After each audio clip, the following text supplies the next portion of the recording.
A little change of scenery here. I'm going to show you my lighting setup. So this is the basic lighting setup that I use for most of my pictures. What it consists of is a light source, generally a window, coming from the side of my subject. In this case is this picture frame with eggs inside of it. And then a black negative fill piece of foam core on either side of the subject. And it's a really simple setup. You can change the location of the window. You can change the light source from a window to a lamp to the sun.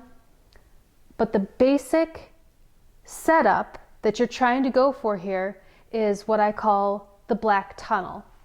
So you have light filtering in either from the side, it can be from the front or even from the back of the image, but the black on either side is giving you lots of really nice contrast to your photo. Now, tip number one was making sure that you're only working with one source of light when you first start your image so that you know where everything's coming from. And right now, this is a great example as to why. At the moment, I have a window to my left.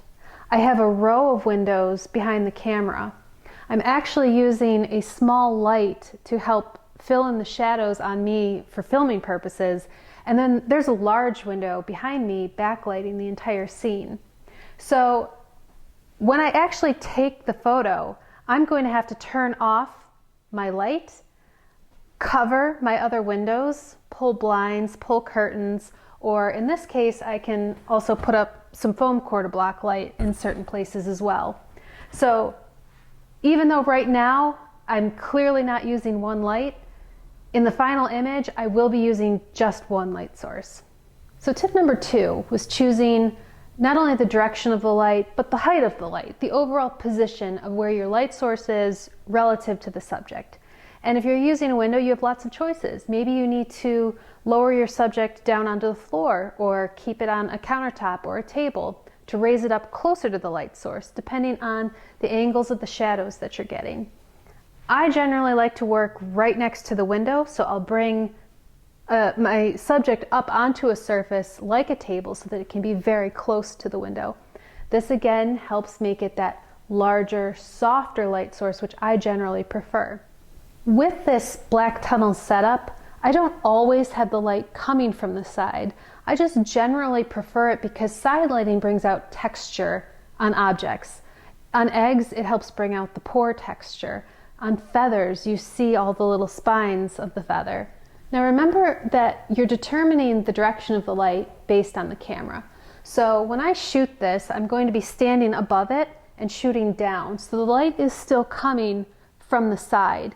Even if I turned this table, turned my tunnel, and shot in this direction with the window behind, the light would still be coming perpendicular to the camera. So when I'm shooting down at a table or at any surface, I'm generally side lighting the image. If I did something like bring a light over and put it directly over the table, then I could front light the image. Or if I bounced a flash off the ceiling and it came directly down, then I could also front light the image. Backlighting in this scenario isn't really possible unless you're on a surface that can actually be lit itself. And that's used commonly in product photography so that you get a nice, clean, white background. Now, I already mentioned that I'm working toward a soft light source here. And again, a soft light source is going to be relatively large compared to the subject and close to the subject. Soft light also generally means that it's filtered light. It's usually not direct from, let's say, the sun coming in through the window. But I am going to show you an example though, where I pulled back the curtains and I let direct sun hit the table and hit my subject. And I actually sort of liked the results, even though it isn't typically what I do, which is why I really encourage you to experiment a lot and don't necessarily follow my tips, just take them into account and then see what you actually like in your image. So for tip number 4, we were using modifiers to change our light source. And while I typically like to use a black negative fill on either side of my subject, that's definitely not something that you have to do. In fact, I'd encourage you to experiment. Maybe you want to change from black to white on the side opposite the light. And now you're going to be bouncing extra light back into the image. Another thing that you might want to try with some of your modifiers is to take them and use them to block a little more of your light source, which again is going to change the results in your image. Play around and see what you like.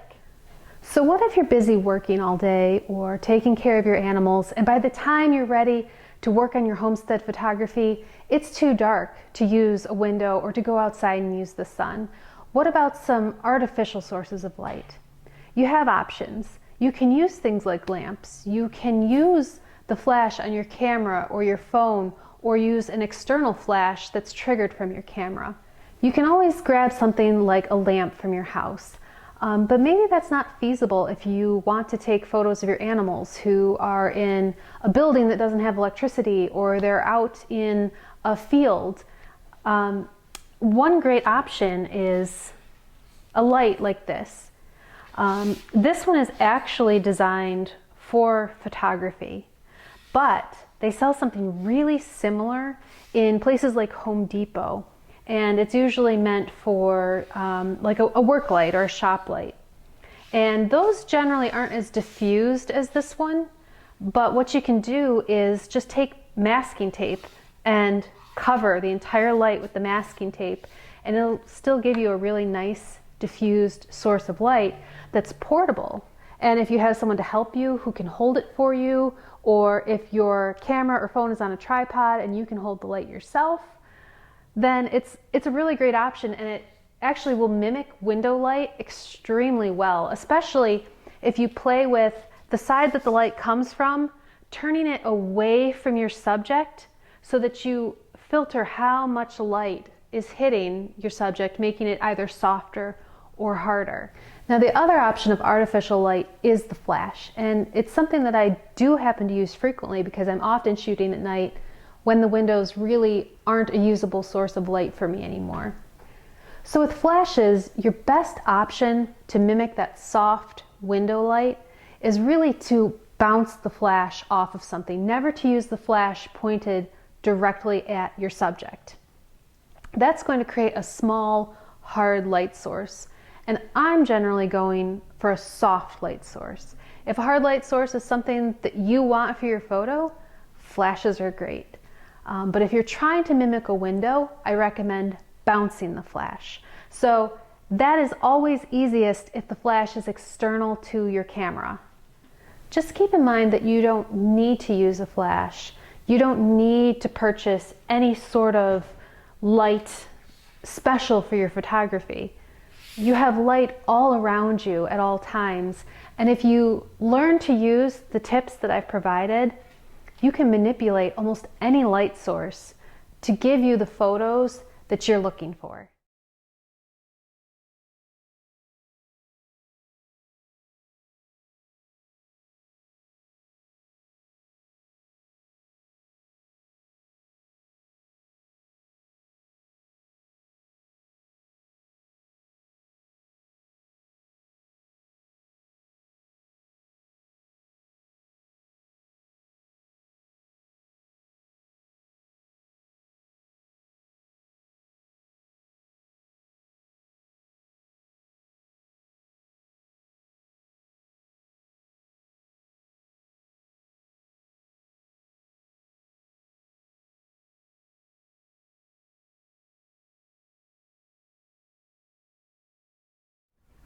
Thank you so much for watching. If you guys have any questions about any of this, please get in touch, let me know. And if you use any of the techniques in your photos, tag me. I'd love to see what you've done. Bye everybody.